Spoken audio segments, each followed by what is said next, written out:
Look at this intro, trying to bury the whole Qingtang temple, all while Neji escapes and relies on the windfire wheels to fly back. 3 years ago, they planned to flee, but found the heavenly calamity curse unsolvable. Li Jing and his wife looked back.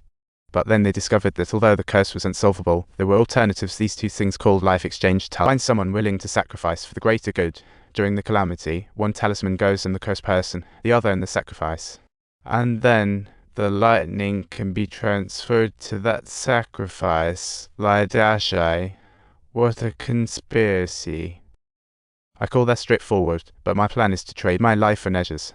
I hope the Celestial can keep this under wraps so my wife doesn't find out. But sir, while you save Neji's life, there's still trouble. The magic orb will cause a ruckus in the future. Once the Heavenly Lord is out, he won't let Neji slide either. He'll use the next 2 years to guide Neji back to the right path and earn recognition from society. If that fails, Celestial, if things don't go smoothly, then he'll just rescue him. He'll do it all, and if the Celestial disagrees, he'll face the destruction with Neji. Is that even feasible? What's the relationship here? He's my son. At that moment, Neji got it had never been abandoned. He jumped back into the battle, where chaos unfolded. Unfortunately, bound by the chaos sphere, Neji stood no chance. He was trapped once again, facing elimination. It's truly bad news. Neji's been wrecked with no one to blame, just injured left and right. He returned to the battlefield, but under the sphere's grip, Neji had no way out, so he started to act cheeky. Can't hit me, can't hit me. You're preventing me from escaping here. Hurry up and show yourselves. Am I just going to stand by and let my disciple die? Neji, what kind of clothes are you guys wearing? The rocket launchers are tough too, don't be shy.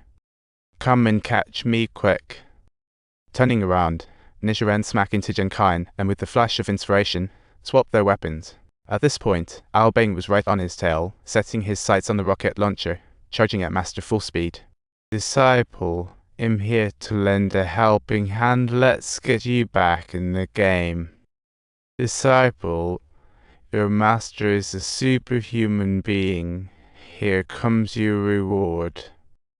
But as he ran, lo and behold, he bumped into Tai, who immediately threw Neji into the mix, dragging Tai along for the wild ride. Now, whoever scores the ink brush can get out. They went from battling on the ground to fighting in the sky, only to end up all tangled up. They're still shouting and demanding to snatch the brush. Disciple, hurry up and go grab it. My ammo is truly never ending. I still have just a tiny bit left. Look at this. Once emerged, Neji got slammed for trying to save his parents, but Ao Beng didn't chase. Instead, he transformed into a fly, about to crush the ice mountain, leaving the townsfolk with nowhere to run.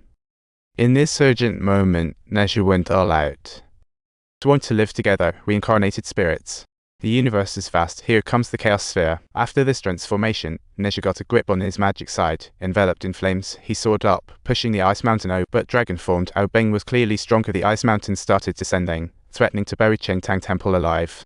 As the ice mountain descended, it seemed Qingtang Temple was doomed for burial. What a mess. The ice mountain kept sliding down, and Qingtang Temple was in jeopardy, truly perilous. The ice mountain started to inch downward again. Look over there, Qingtang Temple is on the brink of being buried. The ice mountain began to slide down once more. Qingtang Temple is about to be buried alive. Someone help. If Qingtang Temple is really buried alive, the ice is sliding down. Someone come quickly, or we're done for. Just think, on the other end, the water monster is lurking, and death is swooping in. The ice mountain is sliding faster. The ice is moving. Qingtang Temple is almost buried. Don't tear off the life exchange talisman from Li Jing.